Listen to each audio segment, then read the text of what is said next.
आपने कभी नहाते समय बोला जाने वाला एक मंत्र सुना है? गंगे च यमुने चैव गोदावरी सरस्वती नर्मदे सिंधु कावेरी जलेस्मिन सन्निधि कुरु। इस श्लोक का अर्थ है, हे गंगा, यमुना, गोदावरी, सरस्वती, नर्मदा, सिंधु, कावेरी नदियों, मेरे स्नान के इस जल में आप सभी पधारिए और मुझे पवित्र कीजिए। यह श्लोक आपने दादा दादी अथवा नाना नानी को कहते सुना होगा। यह सभी नदियां हमारे लिए पवित्र हैं। आज हम इनमें से एक वंदनीय गोदावरी नदी की कहानी सुनेंगे। भगवान शिवजी के 12 ज्योतिर्लिंग हमारी पवित्र भारत भूमि पर हैं। इन 12 ज्योतिर्लिंगों में तीसरे स्थान पर आता है महाराष्ट्र के नासिक जिले में गोदावरी नदी के तट पर विराजमान श्री त्र्यंबकेश्वर ज्योतिर्लिंग। यह ज्योतिर्लिंग ब्रह्मगिरी पर्वत के निकट स्थित है और ब्रह्मगिरी पर्वत से ही गोदावरी नदी का उद्गम होता है। भगवान शिवजी के 3 नेत्र होने के कारण उन्हें त्र्यंबकेश्वर कहा जाता है। यह उस समय की बात है जब महर्षि गौतम पर गौ हत्या का झूठा आरोप लगा था। इस आरोप के कारण महर्षि गौतम ने दूर एक वन में जाकर भगवान शिवजी की आराधना करनी आरंभ की। महर्षि गौतम का निश्चय इतना दृढ़ था कि उन्होंने धूप, गर्मी, ठंड, बारिश एवं जंगली जीवों का भय न रखते हुए अपनी तपस्या जारी रखी। उन्होंने बड़ा कठोर तप किया। उनकी भक्ति और कठोर तपस्या के कारण वन का वह भाग जिसे उन्होंने अपनी तपोभूमि बनाया था वहां दिव्य तेज उत्पन्न हो गया।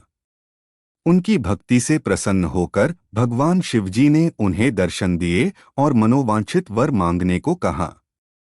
तब उन्होंने भगवान भोलेनाथ से कहा, प्रभु, यदि मेरी भक्ति सच्ची है तो कृपा करके यहाँ देवी गंगा को नदी के रूप में भेजें, जिससे मुझ पर लगा गौ हत्या का आरोप झूठा साबित हो जाएगा। तब भगवान शिवजी ने कहा, हे ऋषि गौतम, देवी गंगा पहले से ही धरती पर विराजमान है और उन्हें वहां से यहाँ स्थानांतरित नहीं किया जा सकता, परंतु देवी गंगा के स्थान पर देवी गोदावरी यहाँ नदी के रूप में स्वयं विराजमान रहेंगी और उनकी उत्पत्ति ब्रह्मगिरी पर्वत से होगी। भगवान शिवजी के इतना बोलते ही ब्रह्मगिरी पर्वत से जल की अविरल धारा बहने लगी।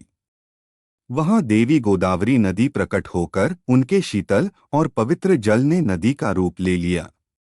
परंतु महर्षि गौतम तो वहां गंगा को लाना चाहते थे। गंगा नदी के स्थान पर वहां गोदावरी नदी के आने से उन पर लगा झूठा आरोप तो मिट गया, परंतु उनके मन की संतुष्टि नहीं हुई। देवी गोदावरी को गौतम ऋषि की मन की स्थिति समझ में आई। उन्होंने भगवान शिवजी से प्रार्थना की, हे शिवजी, आप यहाँ ज्योतिर्लिंग के रूप में विराजमान हो जाएं। भगवान शिवजी ने देवी गोदावरी की यह बात सहर्ष स्वीकार कर ली और कहा कि आज से यह ज्योतिर्लिंग त्र्यंबकेश्वर के नाम से जाना जाएगा। जो भी मनुष्य सच्चे मन और उचित भावना से गोदावरी नदी में स्नान करने के बाद इस ज्योतिर्लिंग के दर्शन करेगा, उसकी सभी इच्छाएं पूरी हो जाएंगी। इसलिए गोदावरी नदी मां गंगा के समान पवित्र है। ऋषि गौतम से संबंध जुड़ जाने के कारण गोदावरी नदी को गौतमी के नाम से भी जाना जाता है। इस नदी में स्नान करने से सारे पाप धुल जाते हैं, इसलिए इसको वृद्ध गंगा और प्राचीन गंगा के नाम से भी जाना जाता है।